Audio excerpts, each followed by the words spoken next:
अब हम चलते हैं चैप्टर नंबर 1 के लास्ट न्यूमेरिकल पे 1.8। कहता है drive the formula for the time period of simple pendulum. Simple pendulum का जो टाइम पीरियड का फार्मूला है वो ड्राइव करना है using dimensional analysis. Dimensional analysis के जरिए हमने सिंपल पेंडुलम का टाइम पीरियड का फार्मूला ड्राइव करना है। The various possible factors on which time period में डिपेंड और कहते हैं जो कुछ फैक्टर्स हैं जिस पे टाइम पीरियड डिपेंड कर सकता है वो उसने दिया है। पहले नंबर पे लेंथ ऑफ पेंडुलम हमारे पास है L, mass of bob M है, angle theta with which the thread makes with vertical, and last पे जो है हमारे पास acceleration due to gravity. Last में क्या है? Acceleration due to gravity. ये इक्वेशन ड्राइव करने के लिए हम इसको चार स्टेप में डिवाइड कर लेते हैं। बहुत ही इजी रहेगा और मतलब कि बहुत ही सिंपल फॉर्म में आपको याद हो जाएगा ये न्यूमेरिकल। स्टेप 1 में क्या करेंगे? कहते हैं सपोज रिलेशन इज, जो हमारे पास टाइम पीरियड है वो डायरेक्टली प्रोपोर्शनल है लेंथ के उसकी पावर ए, और जो directly time period directly proportional है एक्सेलरेशन ड्यू टू ग्रेविटी के। एक तो टाइम पीरियड लेंथ के डायरेक्टली प्रोपोर्शनल है और एक्सेलरेशन ड्यू टू ग्रेविटी के भी डायरेक्टली प्रोपोर्शनल है। अब स्टेप नंबर 2 चेक करते हैं। कहते हैं right the dimensions for both sides. अब हमने जो इक्वेशन लिखी थी ना पहले, कहते हैं उसी की बोथ साइड्स के हम डिमेंशन लिख लेते हैं। हमारे पास जो लेफ्ट साइड पे है वो क्या हमारे पास टाइम है, और जो राइट साइड पे है वो हमारे पास एक तो लेंथ है और दूसरी क्या है? एक्सेलरेशन ड्यू टू ग्रेविटी है। टाइम है, इसको हम इस फॉर्म में भी लिख सकते हैं, मतलब m की पावर 0, l की पावर 0, t की पावर 1। ये 0 है तो मतलब 0 का मतलब 1 होता है, तो हमारे पास क्या बच जाएगा? t बच जाएगा, t की पावर 1। अब ये जो है लेंथ, और लेंथ की पावर क्या है? a, इसकी पावर l, और टी स्क्वायर की पावर क्या है? b। अब ये इससे मल्टीप्लाई होगा और इन दोनों का मल्टीप्लाई करेंगे तो l हमारे पास क्या आ जाएगा? l is equal to L की पावर a, और दूसरा क्या है? ये l की पावर।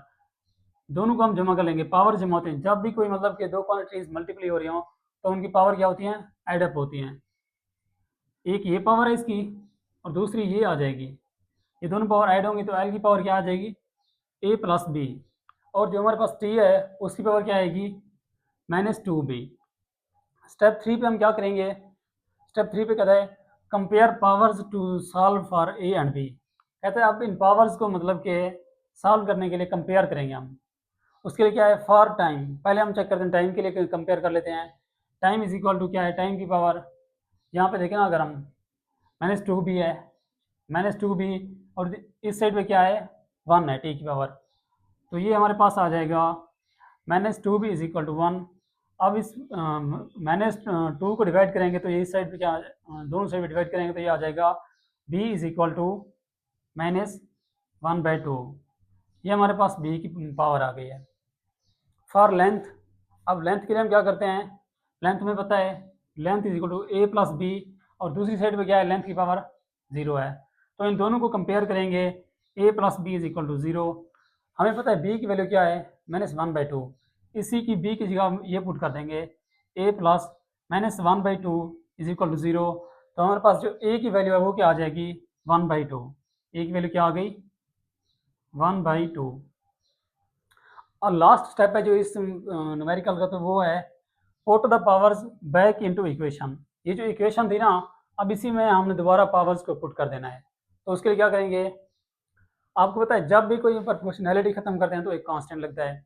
यहाँ पे हमने प्रोपोर्शनैलिटी खत्म किया तो हमारे पास क्या आएगा? एक कांस्टेंट आएगा, t is equal to constant. अब ये जो हमारे पास a और b की वैल्यूज आई थी हमने इस जगह पुट कर देनी है। इनकी जगह हमने a और b की वैल्यूज पुट करेंगे तो हमारे पास क्या आएगा? प्रोपोर्शनैलिटी खत्म की, कांस्टेंट आया l, इसकी पावर क्या थी हमारे पास? ये आ गया हमारे पास a की पावर थी 1/2, l रेज़ टू पावर 1/2, और जो हमारे पास b की पावर है, इस b कहाँ पे लगा? तो g पे, ठीक है। तो b पे जो b की जो वैल्यू है वो कितना है? -1/2। आपको पता है मतलब -1/2 ये नीचे आके डिवाइड हो जाएगा, ठीक है, और दोनों का क्या लेंगे? स्क्वायर रूट लेंगे तो हमारे पास क्या आ जाएगा? t is equal to constant into l/g whole का स्क्वायर रूट, ठीक है। ये हमारे पास आएगी सिंपल पेंडुलम के टाइम पीरियड की इक्वेशन।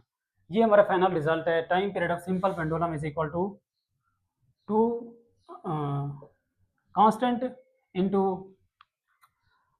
L/G होल का स्क्वायर रूट। ये थे हमारे चैप्टर नंबर 1 के न्यूमेरिकल्स। अब हम देखेंगे नेक्स्ट में चैप्टर नंबर 2 के न्यूमेरिकल्स और उससे रिलेटेड इंपॉर्टेंट कंसेप्ट भी डिस्कस करेंगे। थैंक यू, अल्लाह हाफिज़।